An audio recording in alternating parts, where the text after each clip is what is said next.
விளாத்திக்குளம் சட்டமன்ற தொகுதி. 2 தொகுதிகளிலிருந்து வருகை இருக்கின்ற பெரியவர்களே, தாய்மார்களே, நிர்வாகிகளே, பொறுப்பாளர்களே, சகோதர சகோதரிகளை, நண்பர்களே, அன்பர்களே, உங்கள் அத்தனை பேர்களுக்கும் என்னுடைய பணிவான நன்றியிழந்த நான் வணக்கத்தினை நல்ல நேரத்தில்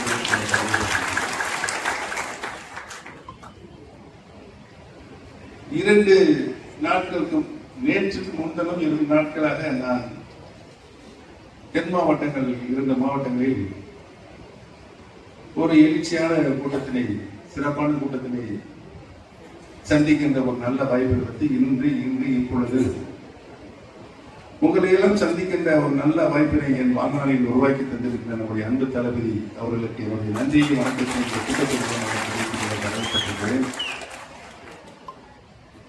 நான்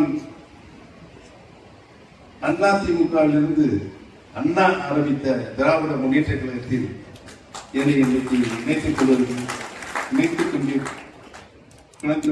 கொள்வதற்கு முழு மனதோடு சகோதர பாசத்தோடு என்னை இணைத்திருக்கின்ற நம்முடைய கழகத்துடைய தலைவர் மாண்புமிகு தமிழ்நாடு முதலமைச்சர் தளபதி அவர்களுக்கு நான் எல்லாரும் நன்றி கடன் பட்டுவிட்டேன் என்பதை இந்த கூட்டத்தில்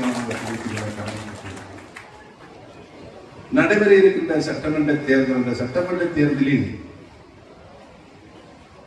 யாருக்கு நாம் வாக்களிக்க வேண்டும் என்ற கேள்வி தமிழ்நாடு பரவி இருக்கிறது. அதுவும் நேற்று சட்டமன்ற தேர்தலுக்கு நாள் குறித்தாகிவிட்டது.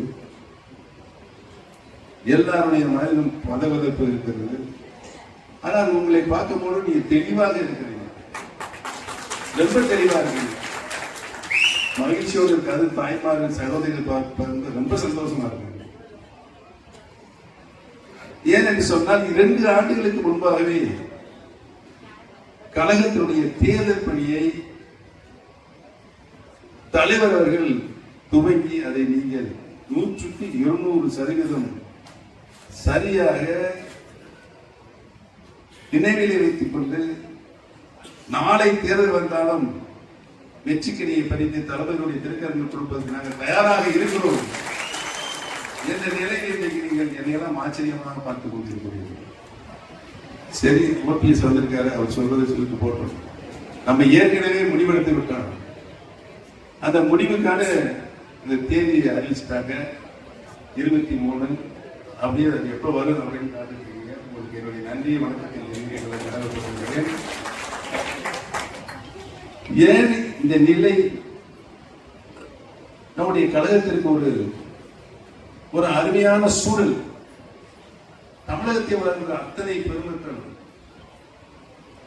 மீண்டும் தளபதியுடைய ஆட்சிதான் வர வேண்டும் என்று எண்ணுகின்ற, சிந்திக்கின்ற, செயல்படுகின்ற நிலையில் இருக்கிறார் என்று சொன்னால் அதற்கு அவர் கடந்த 5 ஆண்டு காலம் முதலமைச்சராக பொறுப்பேற்ற நாளிலிருந்து இன்று வரை இரவு பகல் பாராமல் சுறுசுறுப்பாக கடமை உணர்வோடு கழக மாடல் ஆட்சியை அவர் நடத்தி வருகின்ற விதம்,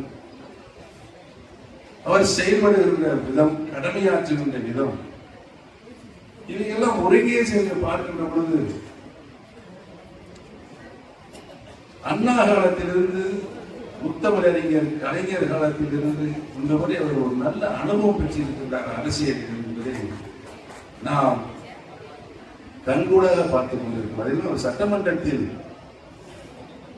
நடந்து கொண்ட விதம், சில நேரங்களில் எதிர்கட்சியிலிருந்து எவ்வளவு பெரிய பிரச்சனைகள் வந்தாலும் கொஞ்சம் கோபத்தை நம்முடைய அருமை சபாநாயகர்கள் தெரியப்படுறார்கள். உட்காருங்க, அதெல்லாம் கொடுக்க முடியாது, ஏற்கனவே கொடுக்க முடிச்சாச்சு, உங்களுக்கு உட்காருங்க. ஆனால் நம்முடைய தளபதி அவர்கள் சபாநாயகரை பார்த்து கொடுங்க, இன்னும் எவ்வளவு நேரம் பேசுறாங்க பாவம், பதில் நான் தவேன், அனைத்திற்கு என்னுடைய பதில் இருக்கிறது என்பதை சொல்வதனாலே பல நேரங்களில் அவரை கூர்ந்து கவனித்திருக்கிறது. இப்படித்தான் கலைஞர் அவர்களும், நான் கலைஞருடைய முதலமைச்சராக இருந்து பணியாற்றியிருக்கிறேன்.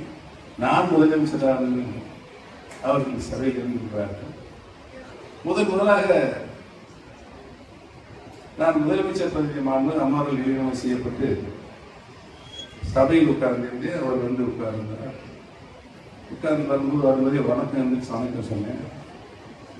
அவர்கள் அப்புறம் நான் எதிர்கட்சி தலைவர் என்ற நிலையில் உட்கார்ந்து அவர் முதலமைச்சராக கலைஞர் அவர் முதலமைச்சராக சபைக்கு வருவார். எழுந்து வணக்கம் சொன்னேன். பன்னீர்செல்வம் திருவாரூர் எனக்கு நன்றி அறிவிப்பு கொடுத்தார் இருக்குது, அதனால் செல்ல வேண்டும். செல்வதற்கு முன்னால் பொறுப்பாக எதிர்கட்சி தலைவர் தான் நான் சொல்லிவிட்டு செல்ல வேண்டும், அதுதான் என்னுடைய மரபு என்று சொன்னார். ஒரு முதலமைச்சர் சொல்லிவிட தேவையில்லை, ஆனால் சபையினுடைய நாடுகிறது, சபையை நீங்கள் இருக்கின்றீர்கள், உங்களிடம் நான் சொல்லிவிட்டுத்தான் செல்ல வேண்டும் என்று சொல்கின்ற போது உண்மையில் நான் ஆச்சரியப்பட்டேன். அவர் 5 ஆண்டு கால முதலமைச்சர், நான் சில மாதங்களை எதிர்கட்சி செயலர், அதற்கு பின்னாடி எதிர்கட்சி துணைவர் 5 ஆண்டு காலம் நான் பணியாற்றியிருக்கிறேன். நிறைய அவருக்கு நான் பாடம் படிச்சிருக்கேன். அவருடைய அனுபவம், சபையில் வருவது, உட்கார்வது, பதில் சொல்வது, அத்தனை உறுப்பினர்களும் பேசுகிற போது கூர்ந்து கவனிப்பது, இவர்களெல்லாம் ஒரு நல்ல பயிற்சியாளர் தான் எங்களுக்கு கிடைத்தது என்பதை நான் இங்கு பணியோடு தெரிவித்துக் கொள்ள கடமைப்பட்டிருக்கிறேன். அந்த பயிற்சியை தளபதி அவர்கள் திறம்பட படித்து அந்த அனுபவத்தின் மூலம் இன்றைக்கு நாட்டையும் கட்சியையும் இன்றைக்கு வெளியிடத்தில் சென்று கொண்டிருக்கிறார் என்று சொன்னால், அவரை மிஞ்சியிருந்த தலைவர் இந்த சமகாலத்தில் யாருமே இல்லை என்று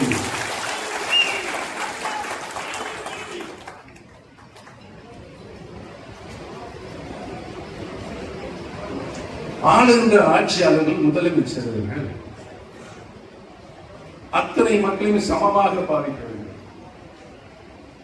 ஜாதி வித்தியாசம் இல்லாமல், மத வித்தியாசம் இல்லாமல் ஆட்சி முறையை செலுத்த வேண்டும். அப்பொழுதுதான் அனைத்து தரப்பட்ட மக்களுடைய ஆதரவும் அவருக்கு நிரந்தரமாக கிடைக்கும் என்பதை நன்றாக உணர்ந்த காரணத்தினால் நம்முடைய தளபதி அவர்கள் பாருங்க, ஒரு கூட்டணி அவர் அமைச்சாரு.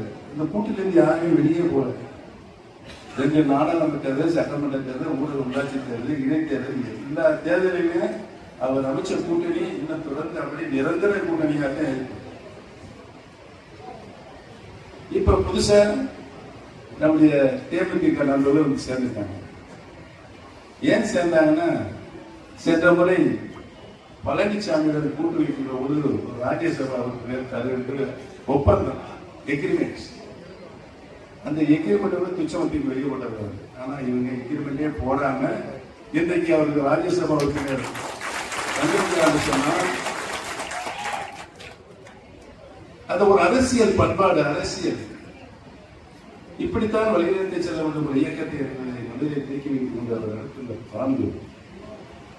இன்னைக்கு ஒவ்வொரு பார்த்து அவர் ஆட்சியார், ஒரு மனிதனுக்கு ஒழுங்க இருக்கும் இருப்பிடம், இதை வாழுகின்ற மக்கள் அனைவருக்கும் தர வேண்டும் என்ற எண்ணத்தோடு அனைத்து மக்களுக்கும் நிறைவாக தந்து கொண்டிருக்கின்ற ஒரு ஆட்சியை இது கொண்டிருக்கிறார். என்னாச்சு, மாணவர்களுக்கு லேப்டாப் பண்ணாங்க. ஆமா, அது 2019 நிப்பாட்டி பழனிசாமி.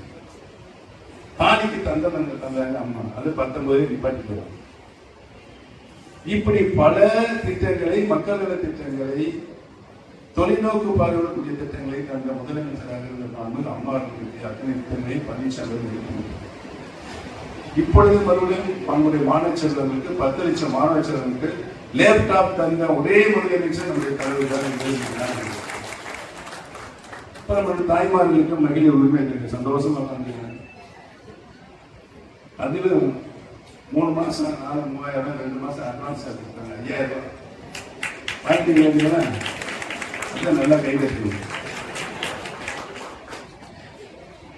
இப்படி ஒரு முதலமைச்சர் இந்த நாட்டை ஆண்டுகளுக்கு மற்ற மாநிலங்களுக்கு இருந்த முதலமைச்சர் தான் ஆச்சரியத்தோடு பார்க்கிறாங்க. ஏன் ஆச்சரியத்தோட பார்க்கிறாங்கன்னா, மாநிலங்கள், இந்தியாவை ஆண்டு கொண்டிருக்கின்ற மாநிலங்கள் மத்திய தொகுப்பிற்கு அந்த மாநிலங்கள் வந்து இணையாக பல்வேறு நெறி சென்று கொண்டிருக்கிறது.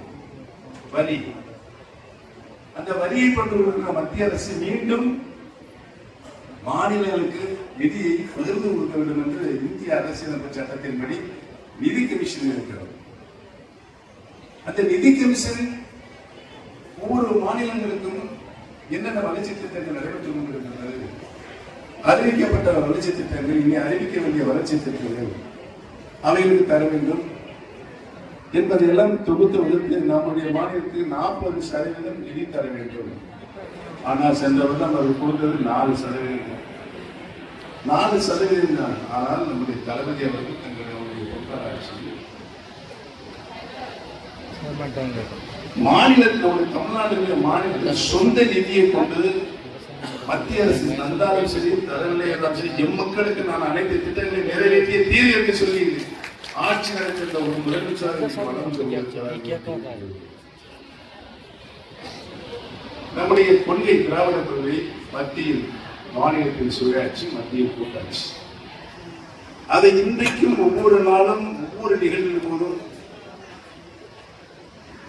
தளபதி அவர் சொல்லிக் கொண்டே இருக்காங்க. சொன்னார் இந்த கூட்டமுடைய நோக்கம் எவ்வளவு நீ அச்சுறுத்தல் பண்றாலும் தமிழகம் சொல்லுங்க,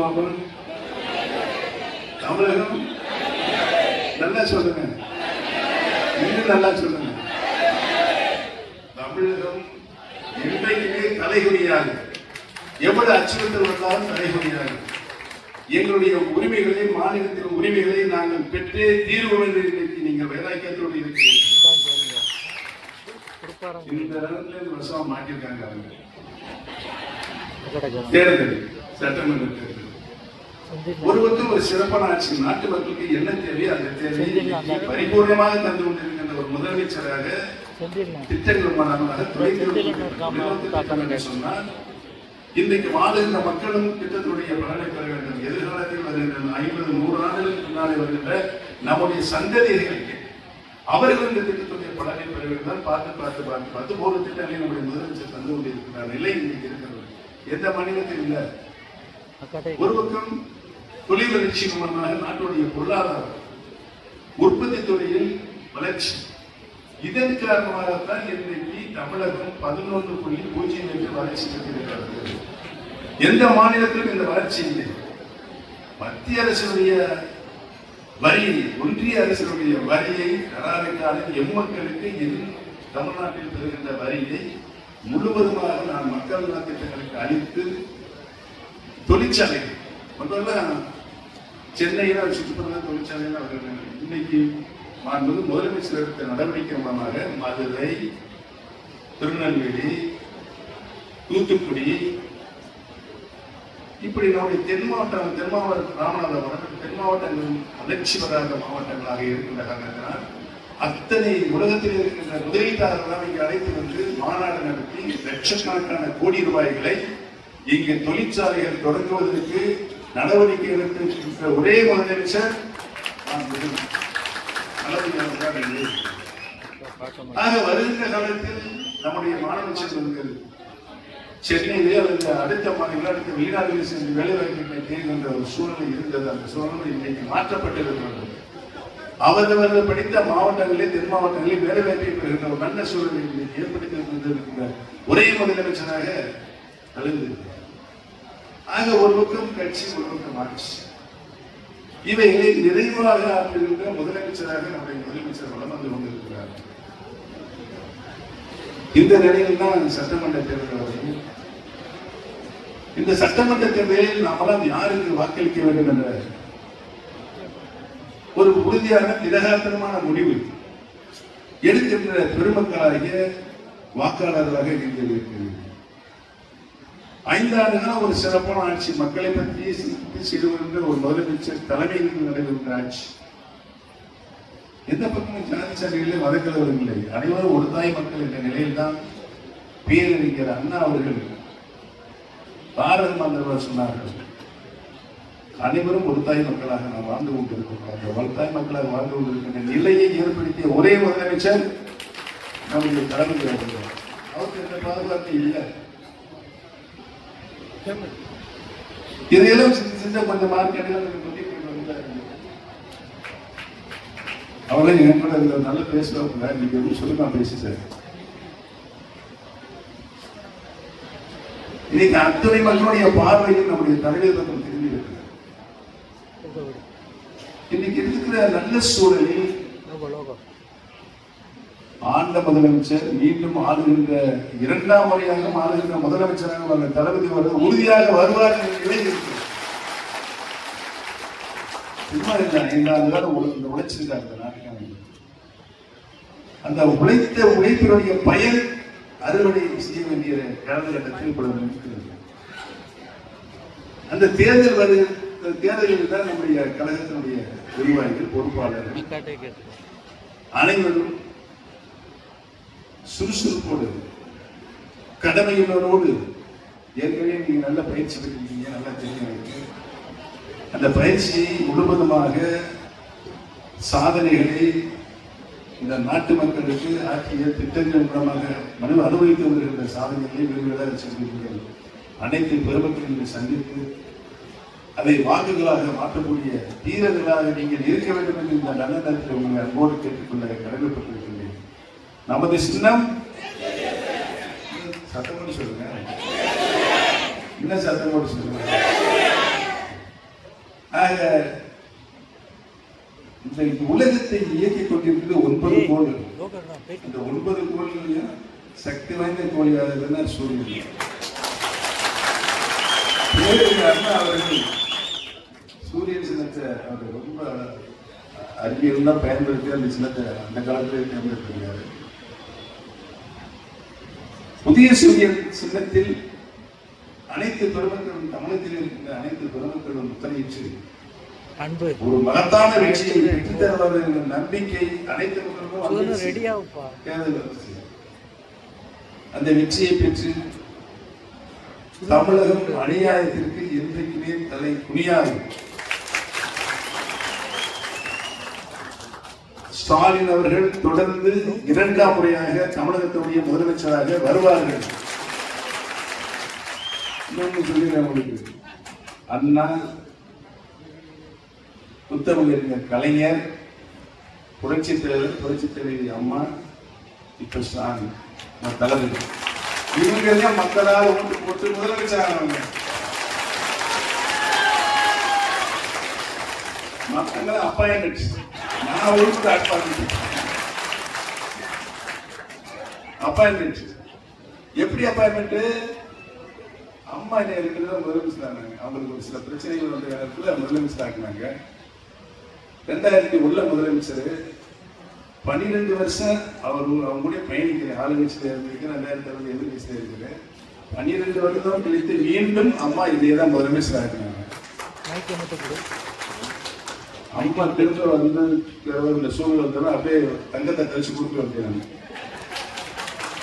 நேற்று இன்னைக்கு பேப்பர்ல திருமண பாக்குறேன், எச்சரிக்கை வராது. யாரு படிச்சு பிரதிநிதி இந்த கட்சியை இந்த நிலைக்கு கொண்டு போய் சேர்த்த அவர் தான் உதயகுமார். பேர் சொல்றது வெக்கமா இருக்கு. எனக்கு எச்சரிக்கை வர்றாங்க, பழனிசாமி பத்தி பேசக்கூடாது. யாரு? நான். இவரு தான் எனக்கு நாடாளுமன்றத்தில் எங்க கட்சி எடுத்த முடியும்படி தொண்டர்கள் உரிமை குழு கலங்கமா இருக்கு, மாறிடுச்சு. இப்ப வந்து அது தளபதி தலைமையில இறங்கிடுச்சு மாநாட்டுல. என்னுடைய 100-200 பேர் போய் வந்து சேர்ந்தாங்க. சொன்னார், ஓபிஎஸ் வாழ்க வாழ்கை, நம்மள நான் வாழ்க இல்லை, தளபதி வாழ்க்கை நீங்க சொல்ல முடியும். ஒரு சாதாரண தொண்டனா தான் நான் நினைக்கிறேன். முன்னேற்றத்தில் இருந்திருக்கேன். சாதாரண தொண்டன். நான் இது உழைச்சாத்தே எனக்கு பதவி. அது எனக்கு நல்லா தெரியும். புரிஞ்சுச்சா? அவர் வந்து எனக்கு எச்சரிக்கிறாங்க. நாடாளுமன்ற தேர்தலில் போய் நான் போட்டியிட சொல்லி எனக்கு உருவாக்குனாங்க சில பேர். எனக்கு நான் வேண்டாம், எனக்கு 2 வருஷம் எம்எல்ஏ பதவி இருக்கு, என்னை கொண்டு எங்களுக்கு நிற்பாட்டு வெயில் அப்படின்னு சொல்லி கேட்டேன். இல்லை நீங்க நிற்கிறாங்க. ஏன்னா நாங்கள் பார்க்கணும். 6 தொகுதி சட்டமன்றத்துக்கு ஒதுக்குனாங்க. நான் அந்த 6 தொகுதியில் இருக்கிற 36 சட்டமன்றத்தில் இருக்கிற பொருளை கேட்ட ஐஎஸ்ஆர் எனக்கு வேணாம் அப்படின்ட்டாங்க. நிறைய செலவு. நம்ம தேர்தல் நிற்கணும் அறிவிச்சுட்டோம், அதனால ஒரு தொகுதி தான் நிற்கணும். என்னையும் வந்து நிற்கிறாங்க, வேணாம் ரொம்ப நிற்க வச்சாங்க. இந்த உதயகுமார் என்ன செய்யறாரு, ஓ பண்ணிச்சுன்னா ஒரு 6 பேரை கூட்டிட்டாங்க. வரேன் எங்க ராமேஸ்வரன் எப்படியாவது ஓபிஎஸ் தோக்க வைக்கணும். என்னை நிக்க வைக்கிறதுடைய நோக்கமே எடப்பாடி எப்படி ஆள போடுவாரு, எடப்பாடியை காட்டிலும் நம்ம அதிகமாக ஓட்டு வாங்கி காமிக்கணும் நம்முடைய சக்தி அப்படிங்கிறத என்னை நிக்க வச்சாங்க. அவர் வந்து 6 தொகுதி 6 பேர் வேட்பாளர் வந்து நிற்க வச்சு எப்படியா தோல்வி வச்சிருந்தாங்க. எப்படி ஏகப்பட்ட சதி வகையெல்லாம் பார்த்தாங்க. என்னாச்சு டெபாசிட் தொகை இழந்து வீடு போய் செய்வதுதான் கட்டளைக்கு அந்த நிலையை உருவாக்கிய இன்னைக்கு குழி தோண்டி புதைச்சிக்கிட்டு இருக்க கழகத்தை யாரு நல்லா சொல்லுங்க. அந்த ஆள் எனக்கு எச்சரிக்கை. உனக்கு என்ன தகுதி இருக்கு எச்சரிக்கை இருக்கு? உனக்கு என்ன தகுதி இருக்கு? அவர் எனக்கு எச்சரிக்கை வராது. இனிமேல் பழனிசாமி நான் நிறைய பேசு. நீ எப்ப கட்சிக்கு வந்த, யாரால் வந்த, எப்படி வளர்ந்து வந்த, நீ தலைவர் எடுத்துக்க பழனிசாமி எப்படி ஊர்ந்து போய் சின்ன முதலமைச்சர் பதவியை வாங்கி அம்மாவை நீ என்ன சொல்ற? எதையே பார்த்து எதையே குறைக்கிறது அப்படின்னு சொல்லலாமா? நன்றி கற்ற அரசியல்வாதி இந்த உலகத்திலே யாருன்னா நல்லா சொல்லுங்க. அவர் எனக்கு எச்சரிக்கை வர்றாரு. எனக்கு என்ன தகுதி இருக்கு எச்சரிக்கை வர்றது? 96 மிகப்பெரிய தோல்வி அனைத்து அனாத முன்னேற்றங்கள் கண்டது. 3 மாதத்தில் உள்ளாட்சி தேர்தல் நகர செயல் தேர்தல். நான் அப்ப நகர செயலாளர் என்னை நகரத்துக்கு போட்டாங்க. அப்ப என்ன ஆச்சு? முழுவதும் சோதனையான கட்டம். ஓட்டு கேட்டே எங்களால் போக முடியல. அந்த வேலையை போட்டாங்க. 104 முனிசிபாலிட்டி அப்படி இருந்துச்சு. நானே வந்து ஜெயிச்சேன். நான் காஞ்சிபுரம் பன்னீர்செல்வம், ஸ்ரீவில்லிபுத்தூர் தாமரை, இங்கே புளியங்குடியில குடும்பமானவர் 4 பேர் தான் ஜெயிச்சோம். அதுல இருந்து அம்மா எனக்கு சட்டமன்ற கொடுத்தாங்க வேட்பாளராக. வெளியே வந்து 2 தொகுதி 2 முறை வெற்றி பெற்றேன். அப்போ அது ரிசர்வ் ஆயிடுச்சு. அப்புறம் கொடிநாயகம் எங்க அம்மா பிறந்த ஊரு, அந்த ஊர்ல இருப்பாங்க. 3 முறை ஜெயிச்சு எப்படி வந்து அரசியல்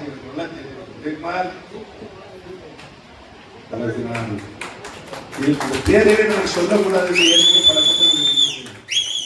நீ வந்து கடப்பாறை எடுத்து போய் குளிதோடுன அந்த குளிதோடிய மண்ணன்ற நம்பட்டி எடுத்து போய் பழனிசாமி 2 பேரும் குளிதோண்டி இன்னைக்கு அதிமுகவை குளிதோண்டி புதைத்தி விட்டேன். கட்சி அளித்த பெருமை வரலாற்றில் பழனிசாமி உதயகுமாரே சார்கள் இந்த கூட்டத்தின் மூலமாக தெரிவித்துக் கொள்ள விரும்பப்படுகிறேன். என்னை பற்றியோ நான் நடந்து வந்த அரசியல் பற்றிய சொல்வது உங்களுக்கு அருகதை இல்லை என்பதை இந்த கூட்டத்தின் மூலமாக எச்சரிக்கை. நான் பிறந்த மண்ணில் தான் நீ பிறந்த லேட்டா. நான் வந்து பழைய ராமநாதர் மாவட்டத்திலே மூதாதையர்கள் வாழ்ந்தாங்க. அந்த ராமநாதர் முறையில் எப்படி வரலாம் சொல்லி வெக்கப்படாம. ஆக இதெல்லாம் எந்த கூட்டத்தில் இந்த மாதிரி பேசுறது இல்லை. பேசக்கூடிய சூழ்நிலையை இந்த உதயகுமார் உருவாக்கி. ஆக யார் நல்லாட்சி சென்றார்கள் அவர்களுக்கு தான் நம்முடைய வாக்களிக்க வேண்டும் நிலைக்கு பொழுது தமிழக மக்கள் அனைவராலும் ஒருமித்த முடிவாக அவருடைய இதயங்களை ஏற்றி இருக்கிறார்கள். அதை நாம் வாக்குகளாக பெற்றுத்தர வேண்டும். அதுதான் நாம் கழகத்துக்கு செய்திருக்கிற கடமை என்பதை மட்டும் இந்த நல்ல நன்றி என்பதற்கு சொல்லி மீண்டும் நம்முடைய தளபதி அவர்கள் 2ஆம் முறையாக தமிழகத்துடைய முதலமைச்சராக கடமையோடு பணியாற்ற வேண்டும் என்று சொல்லி புதிய கால அவகாசமாக சிறப்பான கூட்டத்தை ஏற்பாடு செய்து நம்முடைய மாண்புமிகு அமைச்சர் அவர்களுக்கும் அவருடைய இணைந்து பணியாற்றிருக்கின்ற அத்தனை கழக நிர்வாகிகளுக்கும் இவருடைய நன்றியை வழங்க